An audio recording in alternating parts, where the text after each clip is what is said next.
नमस्कार, cook with निशूमध्ये मी निशू तुम्हा सर्वांचं स्वागत करते। आज मी तुम्हाला अगदी झटपट अशी चणा आणि शेंगांची रस्साभाजी दाखवणार आहे। त्यासाठी सर्वप्रथम तर इथे मी एक कुकर गरम करत ठेवला। त्यामध्ये मी साधारणतः 1 पळी इतकं तेल घातले। तेल चांगलं गरम झाले आता त्यामध्ये मी पाव चमची मोहरी, जिरं आणि अगदी चिमूटभर इतकं हिंग घालते। तसेच आलं, लसूण आणि कोथिंबीरचं वाटण आहे ते देखील मी इथे 1 चमची घालते। आता हे वाटण आपण व्यवस्थित त्या तेलामध्ये परतून घेऊया। तसेच 9-10 कढीपत्त्याची पानं ह्यात मी घालून घेते आणि बारीक चिरून घेतलेला कांदा ह्यामध्ये घालते। साधारणतः इथे मी 2 मोठ्या आकाराचे कांदे बारीक चिरून घेतलेत। साधारणतः मिनिटभर आपण कांदा परतून घेऊया। रोजच्या भाज्या आपल्याला बनवायला जास्त वेळ नसतो कारण आपल्याला कामाला देखील जायची घाई असते आणि अशा वेळेला आपण झटपट भाज्या कशा होतील हेच बघतो। त्यामुळे अशा प्रकारे आपण कुकरला पटकन भाजी लावू शकतो। तसेच इथे मी 1 टोमॅटो चिरून घेतला तो देखील घालते। आता यामध्ये मी 1 छोटी चमची हळद, घरगुती मसाला 1 छोटी चमची, साधारणतः अर्धी चमची इतका मसाला आहे।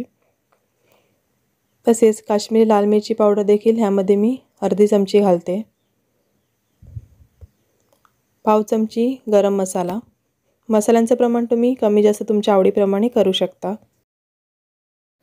तुमच्याकडे जर का वेळ असेल तर तुम्ही कांदा आणि टोमॅटो व्यवस्थित भाजून नंतर त्याची पेस्ट करून देखील ही भाजी बनवली तर अजून छान लागते।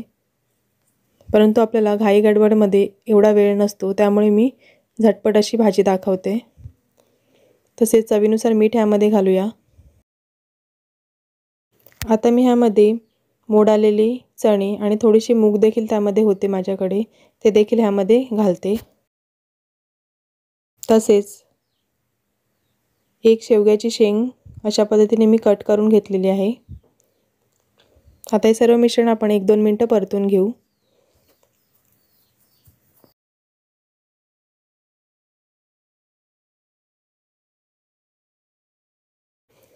दोन चमचे सुकं खोबरे इथे वाटून घेतले ते देखील ह्यामध्ये मी टाकते। तुमच्याकडे जर का ओला नारळ असेल तर तो देखील तुम्ही इथे खोवून टाकू शकता।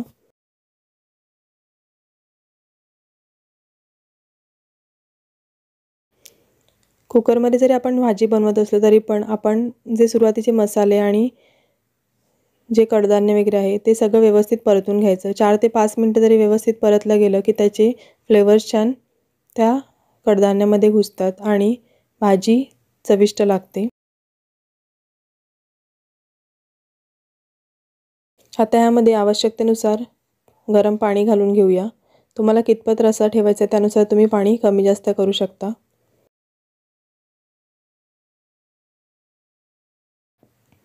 मला ही भाजी भाताबरोबर खाण्यासाठी हवी होती त्यामुळे मी इथे रस्स्याचं प्रमाण जास्त ठेवले। आता वरून फ्रेश अशी बारीक चिरून घेतलेली कोथिंबीर आपण ह्यामध्ये थोडीशी घालूयात आणि कुकरचं झाकण लावून ह्याला 2 ते 3 शिट्या काढून घेऊ। तर पूर्णतः थंड झाल्यानंतरच आपल्याला तो खोलून घ्यायचा आहे।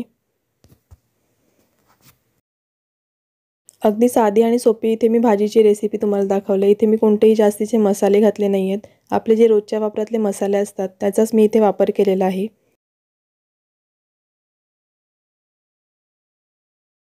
मी इथे 3 शिट्या काढून घेतल्यात आणि त्यानंतर कुकर थंड झाल्यानंतरच तुम्हाला ओपन करून दाखवते। तुम्ही इथे बघू शकतात किती छान मस्त अशी चणा आणि शेंगाची भाजी आपली तयार आहे। तुम्ही देखील अशा पद्धतीने झटपट अशी भाजी एकदा नक्की बनवून बघा। तुम्हाला जर का बटाटा आवडत असेल तर ते देखील तुम्ही ह्यामध्ये घालू शकता। आजची भाजी आवडली की नाही नक्की कमेंट करून सांगा। Thanks for watching this video.